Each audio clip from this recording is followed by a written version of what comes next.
വിവിധ ഏജൻസികളും വിവിധ മാധ്യമ സ്ഥാപനങ്ങളും തുടർച്ചയായി തന്നെ സർവേകൾ നടത്തുകയാണ്. ആ സർവേകളുടെ ഫലങ്ങൾ പരിശോധിക്കുമ്പോൾ കേരളത്തിൽ കഴിഞ്ഞ തെരഞ്ഞെടുപ്പ് നോക്കുകയാണെങ്കിൽ ഏകപക്ഷീയമായി തന്നെ പിണറായി വിജയനായിരുന്നു വലിയ മുൻതൂക്കമുണ്ടായിരുന്നത്. ആ മുൻതൂക്കം ഇത്തവണത്തെ സർവേ പരിശോധിക്കുകയാണെങ്കിൽ നമുക്ക് കാണാൻ കഴിയില്ല. ഒരു VD സതീശൻ പിണറായി വിജയൻ ഫൈറ്റിലേക്കാണല്ലോ നിലവിൽ ആ സർവേകൾ പരിശോധിക്കുമ്പോൾ നമുക്ക് മനസ്സിലാകുന്നത്.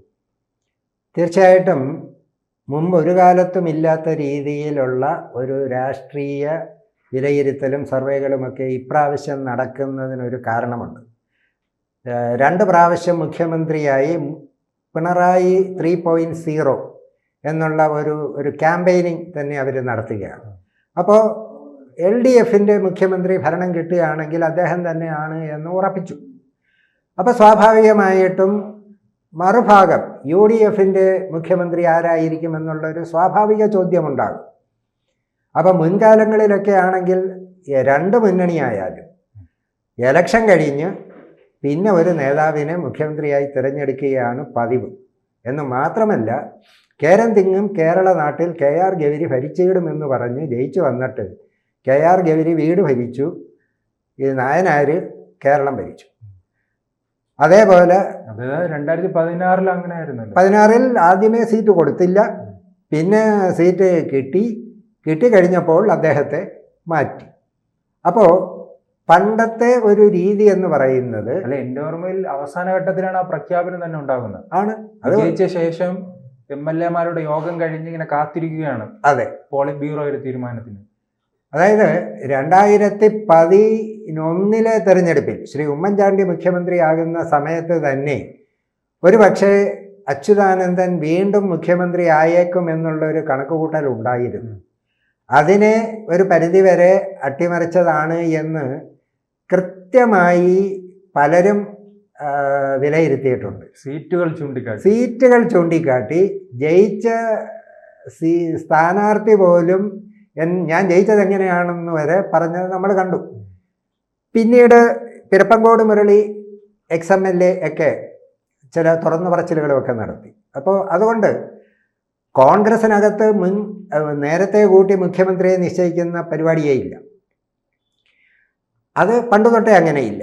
പിന്നെ ചില സന്ദർഭങ്ങളിൽ നമ്മൾ സാഹചര്യങ്ങൾ വെച്ചങ്ങ് ഊഹിക്കും. അതായത് ഒരു നേതാവ് വളരെ മുന്നിലാണ് എങ്കിൽ സ്വാഭാവികമായിട്ടും അദ്ദേഹം തന്നെ ആയിക്കോട്ടെ എന്ന് പറഞ്ഞ് വേറെ ആരും എനിക്കൊരാഗ്രഹം ഉണ്ടെന്ന് പോലും പറയില്ല. ഇപ്പം അങ്ങനെയല്ല. കോൺഗ്രസിനുള്ളിൽ ആ പോര് നടക്കുന്നതായി നമുക്ക് ആ തോന്നലുണ്ട്. ഇപ്പോൾ KC വേണുഗോപാലിന്റെ പേരുണ്ട്, രമേശ് ചെന്നിത്തലയുടെ പേരുണ്ട്, VD സതീശന്റെ പേരുണ്ട്, ഒരു ദളിമുഖമായ കൊടിക്കുന്നിൽ വരട്ടെ എന്ന് അദ്ദേഹം പലതവണ ആഗ്രഹം പ്രകടിപ്പിക്കുന്നുണ്ട്. അങ്ങനെ അവിടെ ചർച്ച നടക്കുമ്പോഴും പൊതുസമൂഹത്തിന്റെ മുന്നിൽ ഒരു പേരായി ചുരുങ്ങുകയാണ് VD സതീശൻ എന്നുള്ള. അവിടെ അതാണ് ഞാൻ പറഞ്ഞത്, ഒരു 2 പേർ മാത്രമുള്ള ഒരു ഗുസ്തി നടക്കുകയാണെങ്കിൽ അതിലാര് ജയിക്കണം എന്നൊരു തീരുമാനമുണ്ട്. മറിച്ച് നമ്മുടെ റസലിങ്ങിൽ ഒരുപാട് പേര് ഗുസ്തി പിടിച്ചിട്ട് ഏതെങ്കിലും ഒരാൾ അവസാനം ജയിക്കുന്ന മത്സരവുമുണ്ട്. അവിടെ ആർക്കും ആരുടെയും മുൻകൂട്ടി പ്രവചിക്കാൻ പറ്റില്ല. പക്ഷേ 2 പേർ തമ്മിലുള്ള ഒരു യുദ്ധമാണ്, അല്ലെങ്കിൽ ഒരു മത്സരമാണ്, അല്ലെങ്കിൽ ഒരു ഗുസ്തിയാണ്. അവിടെയാണ് വാശിയും വീറും ഒക്കെ വരുന്നത്. അല്ല, ജനങ്ങൾ ആഗ്രഹിച്ചിട്ട് എന്തുകൊണ്ട് കോൺഗ്രസിന്റെ നേതാക്കൾ ആഗ്രഹിക്കില്ല? അല്ല, അതിലേക്ക് ഞാൻ വരാം. അപ്പോൾ ഒരു സൈഡിൽ അൺക്വസ്റ്റ്യൻഡ് പിണറായി, അതിൽ തർക്കമേ ഇല്ല, അവരുടെ പാർട്ടിയിലില്ല.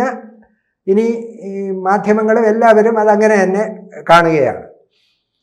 അപ്പോൾ സ്വാഭാവികമായിട്ടും ഇപ്പുറത്തും അതുപോലെ ഒരു എതിരാളി വേണ്ടേ?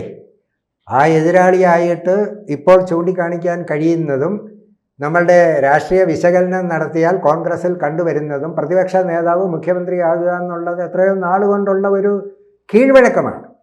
അത് ഒരു റൂളൊന്നുമല്ല, ഭരണഘടനയിലും പാർട്ടി ചട്ടവും ഒന്നുമല്ല. അത് അങ്ങനെ വരാം. കാരണം ഇനി ആ ഒരാളിന് വേണ്ട എങ്കിൽ മാറിയും കൊടുക്കാം. കേന്ദ്രത്തിലൊക്കെ അങ്ങനെ സംഭവിച്ചിട്ടുണ്ടല്ലോ. അപ്പോൾ അതുകൊണ്ട് പ്രധാനമന്ത്രിയായിട്ട് സോണിയാഗാന്ധിയുടെ പേര് പറഞ്ഞിട്ട് സോണിയാഗാന്ധി മാറിയിട്ടാണ് മൻമോഹൻ സിംഗിനെ പ്രധാനമന്ത്രിയാക്കി. അപ്പം കോൺഗ്രസിനകത്ത് ഈ പറഞ്ഞ രീതിയിൽ പണ്ടൊക്കെ 2 ഗ്രൂപ്പ് മാത്രമായിരുന്നപ്പോൾ ഓരോ ഗ്രൂപ്പുകാരും അവരവരുടെ നേതാക്കന്മാരെ ഞങ്ങളുടെ മുഖ്യമന്ത്രി ഇന്നാരായാൽ കൊള്ളാം, ഇന്നാരായാൽ കൊള്ളാം. അത് കെ കരുണാകരൻ, AK ആൻ്റണി. ഇപ്പോൾ അങ്ങനെയല്ലല്ലോ. അന്നൊന്നും ഇത്രയും സോഷ്യൽ മീഡിയകളും ഇല്ല. അതുപോലെ ആളുകൾ കുറച്ചുകൂടെ മര്യാദക്കാരും ആയതുകൊണ്ട്. നാം അങ്ങനെ പറയുമ്പോഴും KC വേണുഗോപാൽ കർഷകർക്കിടയിലുണ്ട്. വീട്ടിൽ കയറി ചായ ഇടുകയാണ്. ആ രീതിയിലേക്ക് ഒരു PR വർക്കും ഉണ്ടല്ലോ. അദ്ദേഹത്തിന് ആ ലക്ഷ്യമുണ്ടോ?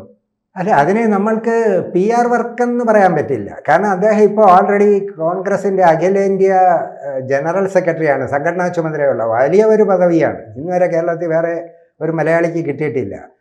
അദ്ദേഹം MP ആണ്. ഇപ്പോൾ അർഹനാണോ എന്ന് ചോദിച്ചാൽ ജനാധിപത്യത്തിൽ ഇപ്പോൾ വരെ ജയിക്കാത്ത ഒരാൾ ആദ്യമായി മത്സരിച്ച് MLA ആയാൽ പോലും അയാൾക്കും വേണമെങ്കിൽ മുഖ്യമന്ത്രിയാകാൻ അർഹതയൊക്കെ ഉണ്ട്. അതുകൊണ്ട് ആർക്കും ആഗ്രഹിക്കാം. ഇപ്പം രമേശ് ചെന്നിത്തല പഴയ പ്രതിപക്ഷ നേതാവാണ്. 5 കൊല്ലം അദ്ദേഹം ഭംഗിയായി ഈ പാർട്ടിയെ നയിച്ച ആളാണ്. അപ്പോൾ ഏതെങ്കിലും ഒരു പാർട്ടിയുടെ ഒരു പ്രതിപക്ഷ നേതാവ് ഒരു തെരഞ്ഞെടുപ്പിനെ നയിക്കുമ്പോൾ ഭരണത്തിൽ വന്നില്ല എന്ന് ഉള്ളത് ആ ഒരു വ്യക്തിയുടെ മാത്രം കുഴപ്പമല്ല. ഒരുപാട് സാഹചര്യങ്ങൾക്കനുസൃതമായിട്ടാണ് ജയിക്കുകയും തോക്കുകയും ചെയ്യുന്നത്. അപ്പോൾ ഇവിടെ തുല്യ ശക്തികളായ 2 പേർ വേണം എന്നുള്ളൊരു നിലയിൽ ആളുകൾ ഇതിനെ കാണുന്നു. സോഷ്യൽ മീഡിയ ഇതിനെ കാണുന്നു, മാധ്യമങ്ങളും ഇതിനെ കാണുന്നു. അതുകൊണ്ടാണ് VD സതീശൻ വേഴ്സസ് പിണറായി വിജയൻ എന്നുള്ളൊരു രീതിയിൽ കാര്യങ്ങൾ പോകുന്നത്. അങ്ങനെ പോകുമ്പോഴേ ഈ ആളുകളിലുള്ള ഒരു ജിജ്ഞാസയും ഒരാവേശവും ഒക്കെ വരികയുമുള്ളൂ. ഇപ്പോൾ ഉദാഹരണത്തിന് നമ്മൾക്ക് രാഷ്ട്രീയത്തിൽ അല്ലെങ്കിൽ തന്നെ നോക്കാം. ഗുസ്തി, ഒരാൾ മറ്റേ ആളിനെ ഒരു അടി കൊടുത്ത്, സ്വാഭാവികമായിട്ടും അവൻ തിരിച്ചൊരടി കൊടുത്താൽ ഭയങ്കര കയ്യടിയായിരിക്കും. അതിന് പകരം വെളിയിൽ നിർത്തം വന്ന് ഒരു അടി കൊടുത്തിട്ട് പോയാലോ ആർക്കെങ്കിലും സൂചിക്കും? രാഷ്ട്രീയം അത് തന്നെ. അതുകൊണ്ട് പ്രതിപക്ഷ നേതാവും മുഖ്യമന്ത്രിയും തമ്മിലുള്ള മത്സരം, ഈ മത്സരത്തിൽ ആര് ജയിക്കുന്നു ആ ആൾ മുഖ്യമന്ത്രി എന്നുള്ള നിലയിലാണ് അതിനെ ജനങ്ങൾ കാണുന്നത്. പിന്നെ ഇപ്പം നമുക്കറിയാമല്ലോ, ആർക്കും ഏത് രീതിയിലും സർവേയോ എന്ത് നടത്തിയും ഒക്കെ ഉള്ള ഒരു സ്വാതന്ത്ര്യമുള്ളത് കൊണ്ട് ചിലരുടെയൊക്കെ സർവേ റിപ്പോർട്ടൊക്കെ കാണുമ്പം നല്ല ചിരി വരും. അതായത് ആരെയും പിണക്കണ്ട, ഒരാളിന് 28, ഒരാളിന് 26, ഒരാളിന് 25, എല്ലാവരെയും നമ്മൾ തുല്യ നിലയിൽ പരിഗണിച്ചു എന്നൊക്കെ പറഞ്ഞു വരുന്നില്ലേ? ശരിക്കും അനാലിസിസ് ഒക്കെ നടത്തി പണ്ടൊക്കെ കൃത്യമായി വരുമായിരുന്നു. പ്രണവ് റോയ് കൃത്യം പറഞ്ഞതുപോലെയൊക്കെ പണ്ട് വന്നിട്ടുണ്ട്. പക്ഷേ ഇപ്പോൾ അങ്ങനെയൊക്കെയാണോ? ഒന്നുമല്ല. അപ്പം അതുകൊണ്ട് അതിനെയൊന്നും നമ്മൾക്ക് മുഖവിലേക്ക് എടുക്കണ്ട. പക്ഷെ ഒരു കാര്യം ഉറപ്പാണ്, അടുത്ത ഭരണം അത് ഏറെക്കുറെ UDFന് തന്നെയാണ് എന്നുള്ളത് ഏറെക്കുറെ തീരുമാനിക്കപ്പെട്ട് കഴിഞ്ഞു. അവിടെ പിന്നെ മുഖ്യമന്ത്രി ആരെന്നുള്ളത് പല സംസ്ഥാനങ്ങൾ പരിശോധിക്കണമെങ്കിൽ അങ്ങനെ വ്യക്തിപരമായുള്ള പോരാട്ടം വരുമ്പോൾ കോൺഗ്രസിന് പലയിടങ്ങളിൽ തിരിച്ചടി ഉണ്ടാകുമെന്ന് നാം കണ്ടിട്ടുണ്ടല്ലോ. അത് ദേശീയ തലത്തിലായാലും സംസ്ഥാന തലത്തിലായാലും. അല്ല, ആ ഒറ്റ കാരണം കൊണ്ടാണല്ലോ മുന്നേ കൂട്ടി ഞങ്ങൾ ജയിച്ചാൽ ഇന്നാരായിരിക്കും മുഖ്യമന്ത്രി എന്ന് പറയാത്തത്. അതുകൊണ്ടാണല്ലോ. അതിപ്പോൾ മുഖ്യമന്ത്രിയുടെ കാര്യത്തിൽ മാത്രമല്ല, ചിലപ്പോൾ പ്രതിപക്ഷ നേതാവിൻ്റെ കാര്യത്തിലും പാർലമെൻ്ററി പാർട്ടി യോഗം ചേർന്നിട്ട് പ്രതിപക്ഷ നേതാവ് ആരാകണം എന്നുള്ള ചർച്ച വരും. ഒരു മുഖ്യമന്ത്രി ഭരണം കിട്ടിയില്ല, പക്ഷേ അദ്ദേഹം ജയിച്ചു. പക്ഷേ അദ്ദേഹം തന്നെ പ്രതിപക്ഷ നേതാവ് ആവണമെന്നില്ല. അതുകൂടെ നമ്മുടെ നാട്ടിൽ നടന്നിട്ടില്ലേ? അപ്പം അതുകൊണ്ട് അങ്ങനെ നമുക്ക് കൃത്യമായിട്ടുള്ള ഒരു കീഴ്വഴക്കമൊന്നും ഇതിനകത്തില്ല. കോൺഗ്രസിനകത്ത് ഇവരെ 2 പേരും തുല്യ നിലയിൽ, ആരും ഒന്നിനൊന്ന് ഒരാൾ മുകളിൽ ഒരാൾ താഴെ എന്ന് പറയാൻ പറ്റാത്ത രീതിയിൽ ഈ ഫുൾ A+ വാങ്ങിയ 10 പേരുണ്ടെങ്കിൽ നമ്മൾ ആരെ അതിൽ നിന്ന് പിന്നെ തിരഞ്ഞെടുക്കും? അവരെ തുല്യരായിട്ടല്ലേ കാണാൻ പറ്റൂ. അങ്ങനെ ഒരുപാട് പേര് ഭാഗ്യത്തിന് കോൺഗ്രസ്സിലുണ്ട്, അപ്പുറത്ത് അതില്ല. ഇനി അദമ്യമായ ആഗ്രഹം ഉണ്ടെങ്കിൽ പോലും ഇപ്പോഴത്തെ രീതിക്ക് പേടിച്ചിട്ട് മിണ്ടാൻ പോലും ധൈര്യമില്ലാത്തത് കൊണ്ട് ആരും അത് പറയുന്നില്ലെന്നേ ഉള്ളൂ. പിന്നെ KC വേണുഗോപാലായാലും രമേശ് ചെന്നിത്തല ആദിവാസി ഗോത്രങ്ങളിലും അവിടെയൊക്കെ പോകുന്നുണ്ട്, അവരുടെ സ്വീകരണം ഏറ്റുവാങ്ങുന്നുണ്ട്. ഇവരെല്ലാവരും എല്ലാ മേഖലയിലും പോകുന്നത് ആ മേഖലകളിലുള്ള എല്ലാവരുടെയും പിന്തുണ കോൺഗ്രസ്സിന് കിട്ടുക എന്നുള്ളത് മാത്രമാണ്. അക്കാര്യത്തിൽ കോൺഗ്രസ് ഇപ്പോൾ 10 വർഷം കൊണ്ട് പുറത്താണ്. കേരളത്തിൻ്റെ ചരിത്രത്തിൽ ഇത്രയും നാൾ പുറത്ത് നിന്നിട്ടില്ല. 5 വർഷത്തിനപ്പുറം നിന്നിട്ടില്ല. കേന്ദ്രത്തിൽ 8 വർഷത്തിനപ്പുറം നിന്നിട്ടില്ല. 96-ൽ നരസിംഹറാവു പോയിട്ട് 2004-ൽ മൻമോഹൻ സിംഗ് വരുന്നത് വരെയുള്ള 8 വർഷമാണ് കേന്ദ്രത്തിൽ കോൺഗ്രസിൻ്റെ ഏറ്റവും വലിയ ഇടവേള. കേരളത്തിൽ 5 വർഷമാണ്. ഇത് രണ്ടും മാറി.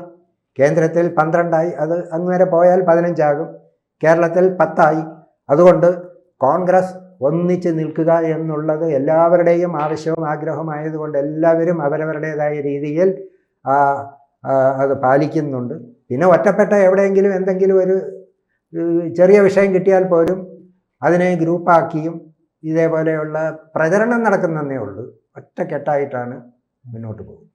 കൂടുതൽ വാർത്തകളും വിശേഷങ്ങളും നിങ്ങളിലേക്ക് എത്താൻ ABC മലയാളം സബ്സ്ക്രൈബ് ചെയ്യുക, ബെൽ ബട്ടണും അമർത്തുക.